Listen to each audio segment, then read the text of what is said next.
Вы глядзіце і слухаеце канал «Гісторыя на свабодзе». З Прагі вас вітае Сергей Абламейка. Што сабой уяўляла беларуская нацыянальная меншасць у Латвіі ў міжваенны перыяд? Як ёй удалося стварыць сваё школьніцтва, выдавецтвы, прэсу, тэатр і навуковыя таварыствы? І як той рух загінуў? Пра гэта і пра іншае мы пагаворым з беларуска-польскім гісторыкам, прафесарам Варшаўскага універсітэту, аўтарам кнігі «Беларусы ў Латвіі 1918-1945 гады» Юрыем Грыбоўскім.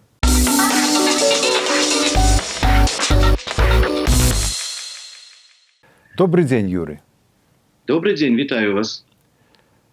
Вось пытанне. Ці быў у Латвіі беларускі нацыянальны рух да 1918 году? Пра беларускі рух як такі арганізацыйным кшталце у гэты час, гэта значыць да пачатку Першай сусветнай вайны, казаць, на жаль, не даводзіцца. Гэта не значыць, што Латвія была чужой беларусам у гэты час. Наадварот, я нагадаю, што Рыга, напрыклад, была буйным прамысловым цэнтрам і культурніцкім цэнтрам на тэрыторыі еўрапейскай часткі Расійскай імперыі. Шмат хто з беларусаў ездзіў туды на працу, сярод гэтых людзей былі і тыя, хто потым браў актыўны ўдзел у беларускім нацыянальным руху, напрыклад, Цішка Гартны пазначыў сваю прысутнасць у Рызе. У той час нават Вацлаў Ластоўскі, будучы прэм'ер Беларускай Народнай Рэспублікі, шэраг іншых беларускіх дзеячоў, але гэта хутчэй быў эпізод у іхным жыцці, і такога нейкага трывалага следу беларусы у Латвіі, калі казаць пра нацыянальную дзейнасць, нейкую арганізацыйную дзейнасць, палітычную дзейнасць, то да 18 года, ці нават да 19 года беларусы на латвійскай зямлі не пакінулі. Ну, вядома, што ў Латвіі актыўна дзейнічала вайскова-дыпламатычная місія Беларускай Народнай Рэспублікі у тыя часы, калі гэтае дзяржаўнае ўтваренне існавала. Як наогул складаліся ў тыя бурлівыя часы дачыненні паміж беларускімі і латышскімі палітыкамі? Сапраўды, вы слушна ўзгадалі пра вайскова-дыпламатычную місію Беларускай Народнай Рэспублікі, бо яна запачаткавала вось гэты беларускі нацыянальны рух у Латвіі. Латвія, нагадаю, у 1918 годзе абвесціла незалежнасць, распачалася фактычна барацьба, такое змаганне латышоў за сваю дзяржаўнасць, і беларусы таксама не стаялі ў баку, таму што ў гэты час таксама была абвешчаная Беларуская Народная Рэспубліка. Ну і дзеячам БНР вельмі залежала на тым, каб усталяваць добрасуседскія адносіны з латышамі. Дзяліць там не было чаго, больш аб'ядноўвала, усе гэта цудоўна разумелі. Беларускія палітыкі, у першую чаргу тагачасны прэм'ер ураду БНР Антон Луцкевіч шукалі хаўруснікаў у балтыйскім рэгіёне. Ну і Латвія вельмі падыходзіла да ролі такога хаўрусніка. У сваю чаргу латышы таксама прыхільна ставіліся да беларускіх незалежніцкіх памкненняў. Ім таксама вельмі залежала на тым, каб, як кажуць, тылы былі забяспечаны, каб існавала беларуская дзяржава, якая будзе жыць у згодзе і прыязні з латвійскай дзяржавай. Таму усталяваць дыпламатычныя адносіны было нескладана. Яшчэ ў жніўні 19 года беларускі бок праявіў такую ініцыятыву. Туды выехаў Кузьма Цярэшчанка, які заклаў падмурак пад будучыя інстытуцыі, установы Беларускай Народнай Рэспублікі. Пазней прыехаў Кастусь Езавітаў, якому урад БНР даручыў пасаду кіраўніка вайскова-дыпламатычнай місіі БНР. У старым горадзе, у старой Рызе быў адчынены кансулят альбо консульства Беларускай Народнай Рэспублікі. Пра гэта вельмі маляўніча пісала латвійская і мясцовая расійская прэса пра тое, як беларускі сцяг быў узняты над гэтым консульствам. Гэта была з'ява зусім новая для беларусаў, і для латышоў, і да жыхароў Рыгі, прадстаўнікоў іншых нацыянальнасцяў. Ну і пачалося вось гэта супрацоўніцтва. Ну, асноўная дзейнасць вайскова-дыпламатычнай місіі і консульстваў БНР, яно заключалася ў тым, каб апекавацца тымі беларусамі, якіх лёс закінуў менавіта ў Латвію. І яшчэ я дадам, што вось гэта вайскова-дыпламатычная місія, яна мела сваю сядзібу ў Рызе, але займалася таксама беларускімі справамі у іншых балтыцкіх краінах, у першую чаргу у Эстоніі, але таксама нават і у Фінляндыі. Там раздавалі беларускія пашпарты, выдаваліся пасведчанні адпаведныя, якія дапамагалі легалізавацца тысячам беларусаў альбо жыхароў Беларусі, адчыняліся розныя культурніцкія установы. Найбольш вядомым такім культурніцкім праектам у гэты час было таварыства «Бацькаўшчына», якое пачало дзейнічаць у Рызе і Лібаве. Таксама была спроба наладзіць выданне часопіса, выйшаў адзін нумар выдання «На чужыне», які рэдагаваўся сябрамі вайскова-дыпламатычнай місіі БНР.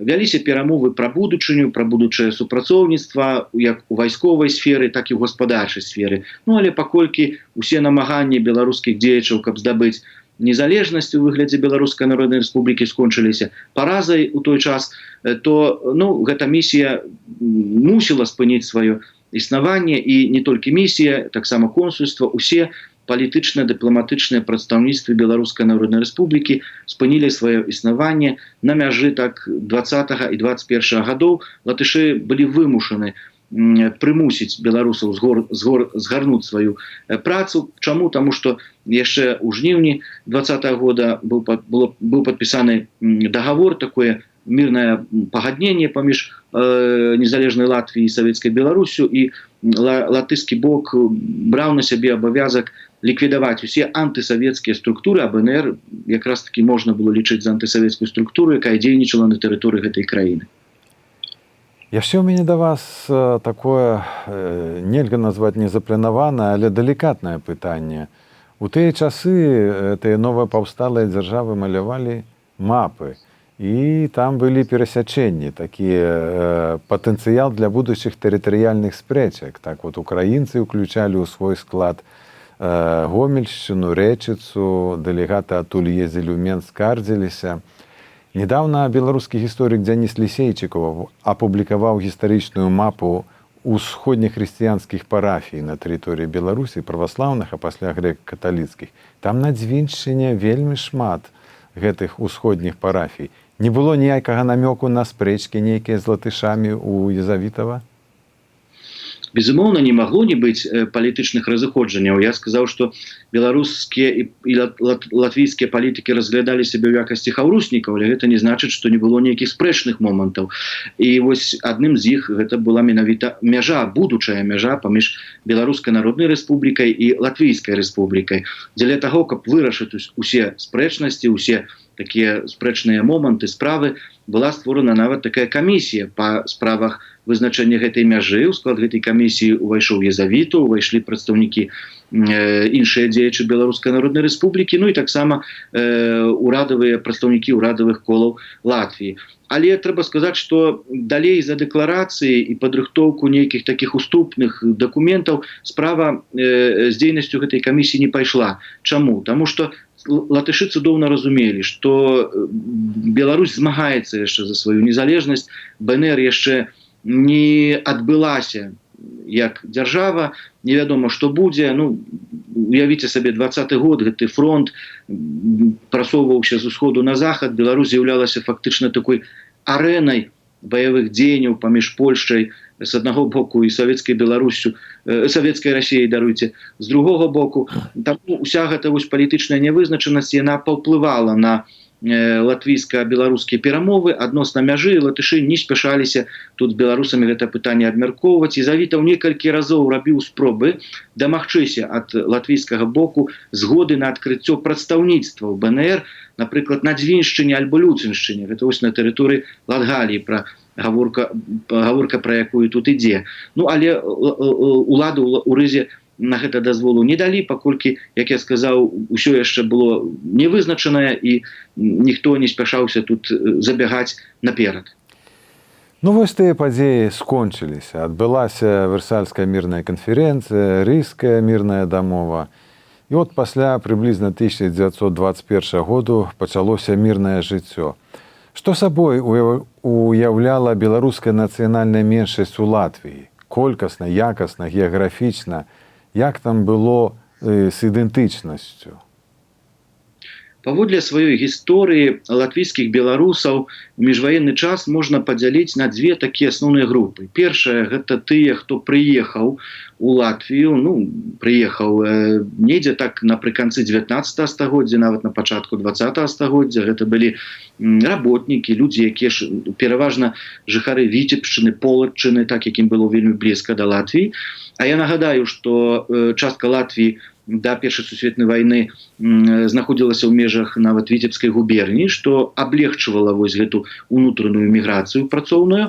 Таму значная частка беларусаў па такіх матэрыяльных прычынах апынулася ў Латвіі яшчэ на мяжы стагоддзяў 19 і 20 стагоддзя, і калі Латвія атрымала незалежнасць у 18 годзе, то яны ўжо там і засталіся.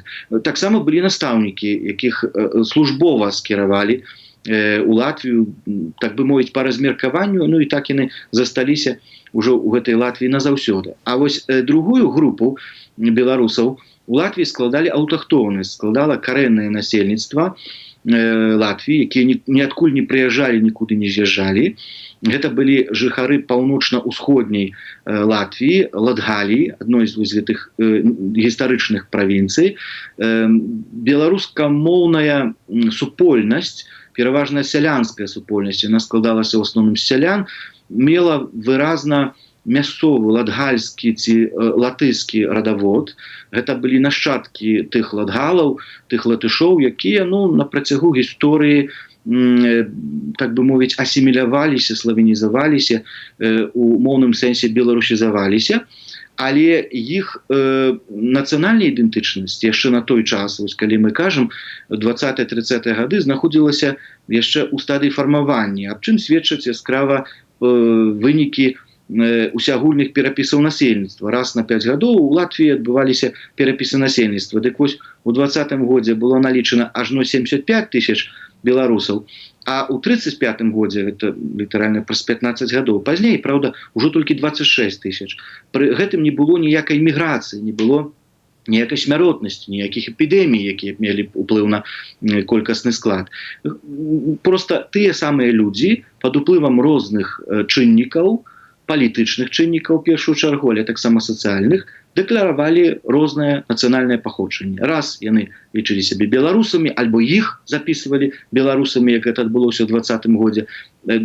Пазней яны лічылі сябе нейкім іншым, правда, маглі лічыць сябе палякамі, маглі лічыць сябе беларусамі, альбо латышамі, альбо латгальцамі. Вось гэта дынаміка, яна вельмі выразна праявілася падчас перапісаў насельніцтва. Паводле свайго рэлігійнага складу гэта былі каталікі і праваслаўныя, таксама нязначная частка старавераў, што дзіўна, латгальскіх, таксама быў такі час, калі яны дэкларавалі беларускае паходжанне. Паводле сацыяльнага складу гэта было сялянства, і што трэба адзначыць, беднае сялянства, незаможнае сялянства. Беларусы былі адной з найбольш незаможных нацыянальных груп у міжваеннай Латвіі, а што за гэтым ішло, таксама і значны, вельмі высокі адсотак непісьменных, што стварала яшчэ дадатковую, так бы мовіць, вось перадумову да іх асіміляцыі, правда, бо чалавек, які непісьменны і незаможны, ён схільны на розныя націскі, на розныя ўплывы розных вонкавых сіл. Яшчэ ўспамінаю, слухаючы вас, як славута-расейскі філёзаф пачатку 20-го стагоддзя Мікалай Лоскі, які паходзіў з Латгаліі, ён быў высланы бальшавікамі на тым філазофскім караблі з савецкай Расіі, у сваёй біяграфіі пісаў пра сябе, пра сваё латгальскае мінулае паходжанне, што оба родителя были русскими, но тем не менее считали себя поляками. Вот такая вот идентичность. Вот у кнізе вы пішаце, што беларускі нацыянальны рух у Латвіі перажыў некалькі этапаў. А што гэта за этапы і з чым яны звязаныя? Я звязваю іх перадусім са зменамі грамадска-палітычнай сітуацыі ў Латвіі. Нагадаю, што Латвія да 1934 года гэта была дэмакратычная краіна. І што больш за тое, гэта была краіна, якая вельмі прыхільна ставілася да сваіх нацыянальных меншасцяў. На мапе тагачаснай Еўропы складана знайсці краіну, якая мела такое заканадаўства, такое ліберальнае заканадаўства ў дачыненні да прадстаўнікоў нацыянальных меншасцяў. Прадстаўнікі нацменаў, у тым ліку беларусы, мелі вельмі вялікія магчымасці развіваць сваю ідэнтычнасць, развіваць сваю культуру, у першую чаргу асвету. У 19 годзе быў прыняты, напрыклад, закон аб школьніцтве, які прадугледжваў стварэнне культурна-асветнай аўтаноміі для нацменаў. І такія аўтаноміі сапраўды існавалі, гэта не была фікцыя.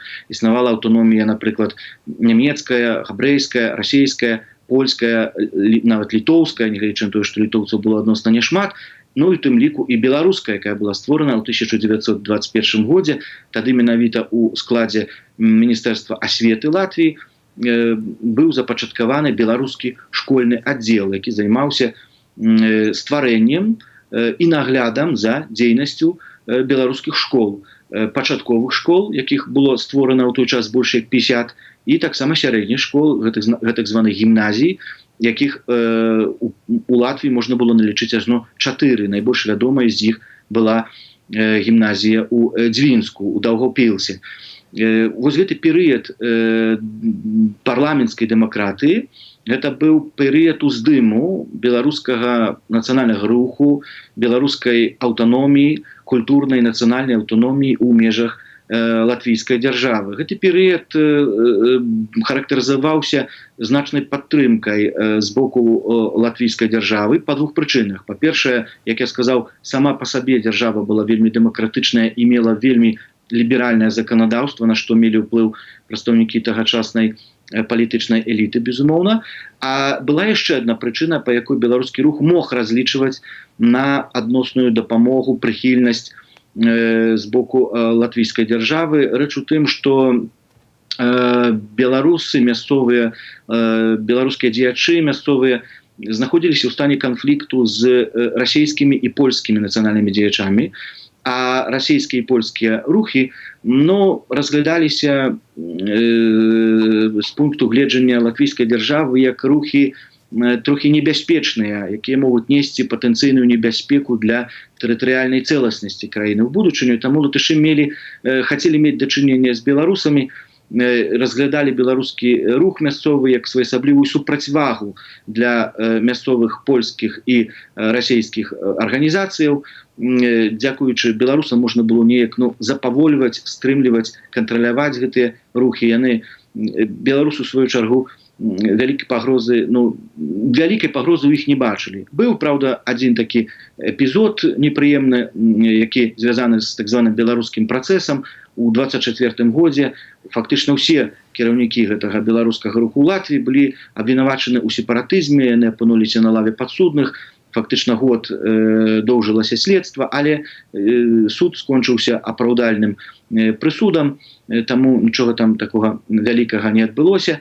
А вось другі этап у развіцці беларускага руху ў Латвіі міжваеннай, гэта ўжо пасля 1934 года, калі да ўлады прыходзіць Карліс Ульманіс, фактычна ў краіне быў усталяваны такі аўтарытарны рэжым, які пачынае наступ на усіх нацменаў, на прадстаўнікоў усіх нацыянальных групаў, не латышскіх, у тым ліку і беларусаў, і тады адбываецца ліквідацыя вось гэтых нацыянальна-культурных аўтаноміяў, у тым ліку і беларускай аўтаноміі.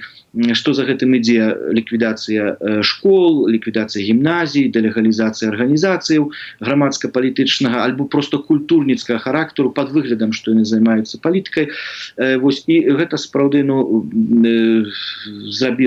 выклікала пэўныя страты сярод мясцовага беларускага руху. Пасля 1934 года ён ужо дзейнічаў у вельмі абмежаваным маштабе, але дзейнічаў. Нельга сказаць, што яго не было. Ажно да 40-го году беларускі нацыянальны рух у Латвіі існавалі беларускія дзеячы, дзейнічала тады адзіная беларуская арганізацыя, таварыства беларускіх настаўнікаў у Латвіі, якая займалася не толькі нейкімі адукацыйнымі праектамі, але таксама і такімі грамадскімі, культурніцкімі праектамі. Таму з 1934 года беларусы працягвалі дзейнічаць, праўда, ўжо ў складаных умовах, не маглі карыстацца вось гэтай аўтаноміяй, якую мелі раней. У кароткай перадачы ўсяго таго, пра што вы напісалі ў сваёй кнізе пра беларусаў Латвіі, не перакажаш, вядома. Але ўсё ж паспрабуйце коротка расказаць для нашых гледачоў і слухачоў пра асноўныя арганізацыі і асноўных дзеячоў беларускага руху ў Латвіі. Дзейнасць латвійскіх беларусаў яна прыемна здзіўляе. Чаму? Таму што, бяручы пад увагу нешматлікасць мясцовай беларускай інтэлігенцыі, а асноўны стрыжань гэтай інтэлігенцыі складалі былыя дзеячы Беларускай Народнай Рэспублікі, такія як Кастусій Завітаў, як, напрыклад, Мікола Дзямідаў, Владзімір Пігулеўскі. Іх было вельмі нешмат, жменька, але яны працавалі за цэлы, так бы мовіць, інстытут. Я памятаю, калі знаёміўся з успамінамі Антона Луцкевіча, і Антон Луцкевіч нярэдка наведваў сваіх братоў, суродзічаў у Латвіі, так вось пэўнага разу, калі ён вярнуўся з Дзвінску, з урачыстасці, прысвечанай юбілею існавання Дзвінскай беларускай гімназіі, то ён склікаў сход мясцовых віленскіх дзеячоў і ім захапленнем распавядаў, як жывецца добра беларусам у Латвіі. Ён казаў: вы не ўяўляеце, што яны там маюць. Маюць там і школы, маюць там і розныя арганізацыі, выдаюць там прэсу. І сапраўды маштаб, як на магчымасці гэтых людзей, ён не можа не ўражваць. Дзейнічала некалькі ў Латвіі таких культурна-асветных таварыстваў. Спачатку гэта было таварыства Бацькаўшчына. Потым традыцыі гэтага таварыства працягвала таварыства Беларуская хата, Прасвета, таварыства Рунь. Моладзь вельмі актыўна ўключылася недзе так на мяжы 20-30-х гадоў, калі ўжо вось выхаванкі гэтых беларускіх гімназій пачалі ўваходзіць у сваё дарослае жыццё, то яны пачалі далучацца да беларускай дзейнасці. У выніку была створана беларускае таварыства беларускай моладзі ў Латвіі. Былі спробы стварыць беларускі саюз сярод студэнтаў Латвійскага універсітэту. Праўда, спробы былі няўдалыя, але тым не менш было кола створана, такі гурток беларускіх студэнтаў ва універсітэце, латвійскім універсітэце ў Рызе. Асобная гісторыя, асобная старонка гэтай гісторыі — гэта дзейнасць тэатру. Існаваў вандроўны тэатр, існавалі дзве трупы, адна з іх у Рызе, другая ў Дзвінску. Яны вандравалі па вёсках, ставілі беларускія спектаклі розныя. Гэта была і Паўлінка Янкі Купалы, і розныя творы, п'есы, напрыклад, Францішка Аляхновіча. Безліч, фактычна, штогод адбываліся гэтыя гастролі па ўсёй Латвіі, асабліва па Латгаліі. Дзейнічала таксама навукова-краязнаўчае таварыства, якое стварыў Кастусій Завітаў у 1932 годзе. Яны працавалі коротка, толькі 4 гады, але плён іхняй дзейнасці быў велічэзны. Яны збіралі вусную народную творчасць, яны збіралі розныя сведчанні прысутнасці беларусаў у Латгаліі. І гэта той скарб, якога зараз ужо няма. Так, і гэта матэрыялы, якія зараз на вагу золата, таму што сапраўды мова і звычаі латгальскіх беларусаў яны шмат у чым адрозніваюцца ад звычаяў беларусаў у іншых частках, дзе жывуць беларусы, праўда, ці жылі беларусы. Таму гэта спадчына, яны яе фактычна ўратавалі, яны яе фактычна захавалі. Спартовыя арганізацыі розныя ствараліся. Ну і палітычныя, не абышлося таксама без палітыкі. Спрабавалі беларусы трапіць у латвійскі Сойм.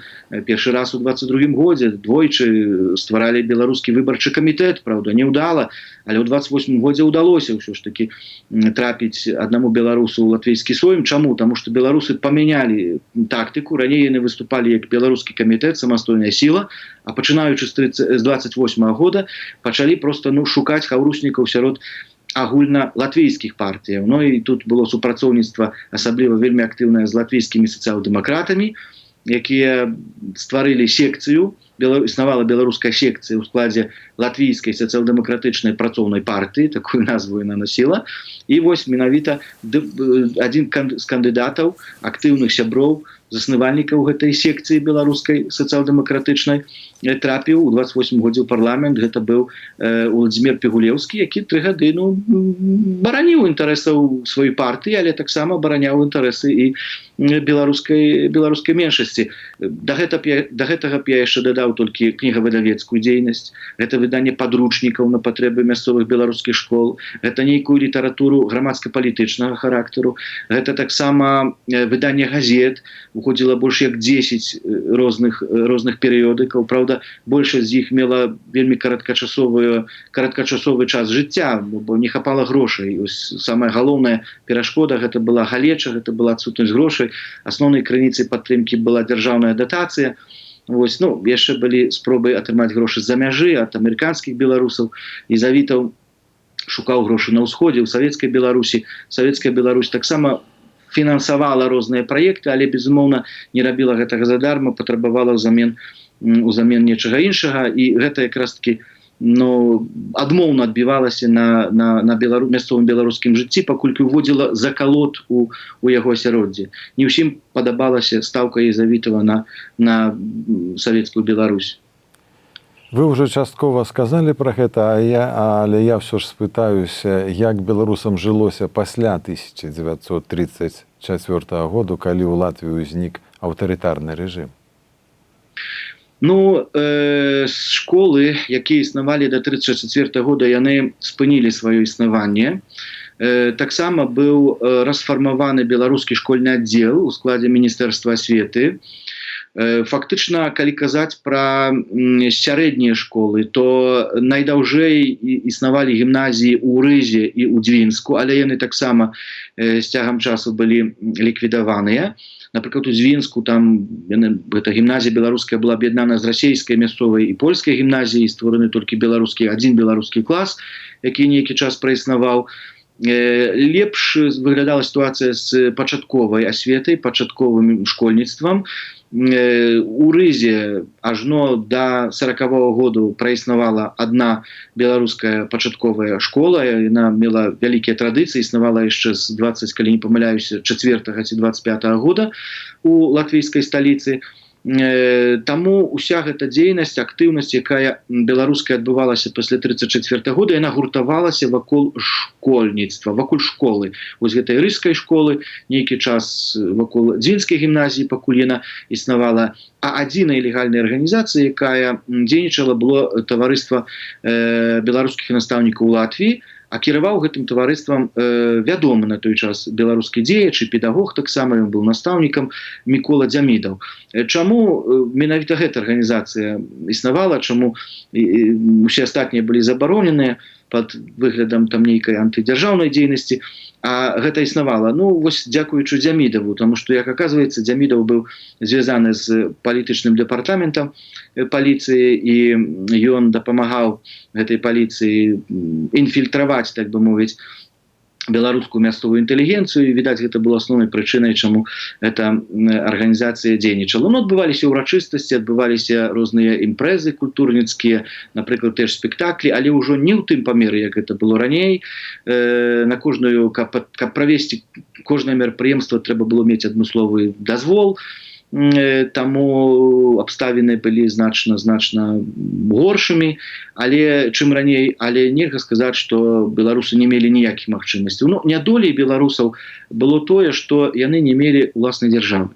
Напрыклад, у такой жа сітуацыі апынуліся прадстаўнікі іншых нацменаў, напрыклад, немцы, напрыклад, палякі, альбо літоўцы, але яны маглі разлічваць на падтрымку сваіх дзяржаў. Напрыклад, латвійскія палякі таксама перажывалі ў той час крызіс пасля 1934 года, безумоўна, але за іх магла заступіцца польская дзяржава. І латвійская дзяржава, латвійскі бок не мог з гэтым не лічыцца. Таму што вельмі залежала на тым, каб мець добрасуседскія адносіны з Польшчай. Таму трэба было адпаведна ставіцца да мясцовых палякаў. Тое самае датычылася літоўцаў. А вось што тычыцца беларусаў, то ім не было на каго разлічваць, іх ніхто не мог абараняць, калі БССР дзе-калі і рабіла нейкія захады, то толькі дзеля таго, каб паказаць недэмакратычны характар так званай буржуазнай Латвіі, не больш таго. Карацей, вось у такіх палітычных мэтах гэта ўсё выкарыстоўвалася, а рэальнай падтрымкі ніякай савецкі Мінск ужо пасля 1934 году не аказваў. І галеча, так бы мовіць, вось гэта нядоля беларуская у тым, што напрыклад, расейцы таксама не мелі уласнай дзяржавы, бо Савецкі Саюз там іх не падтрымліваў, гэтых мясцовых расійскіх антыкамуністаў Латвіі. Але сярод іх было шмат заможных людзей, уплывовых бізнесоўцаў, як мы зараз сказалі, якія маглі самастойна неяк ахвяроўваць нейкія грошы, падтрымліваць гэтыя мясцовыя грамадскія структуры ў Латвіі. А беларусаў, на жаль, сярод беларусаў такіх заможных землеўладальнікаў ці бізнесменаў не было, таму яны маглі разлічваць выключна на уласныя сілы, якія былі абмежаваныя, і на ласку, дапамогу з боку латвійскай дзяржавы, а пасля 1934 года гэта дапамога была штораз меншай. Юрый, там яшчэ быў кавалак часу, калі Латвію пачаў кантраляваць Савецкі Саюз перад нямецкай акупацыяй.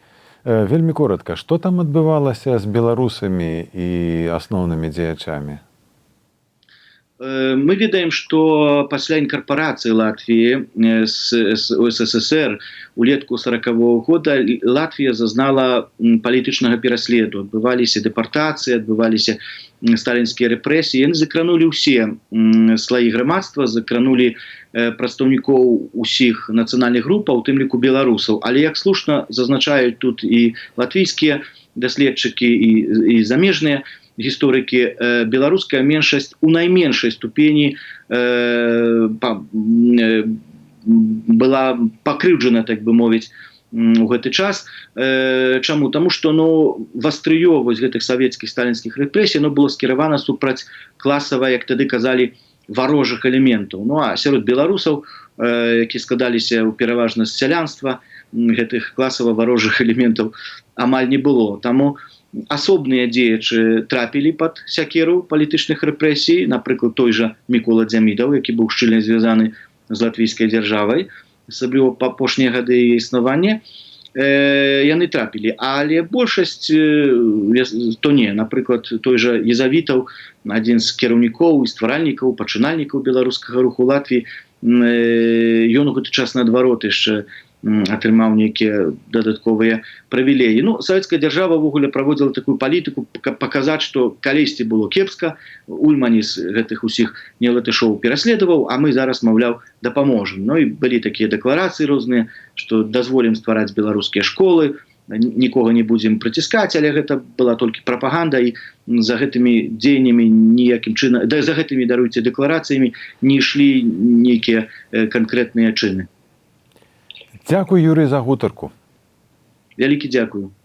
На сувязі быў беларуска-польскі гісторык, прафесар Варшаўскага універсітэту Юрый Грыбоўскі. У Празе для вас працаваў Сяргей Абламейка.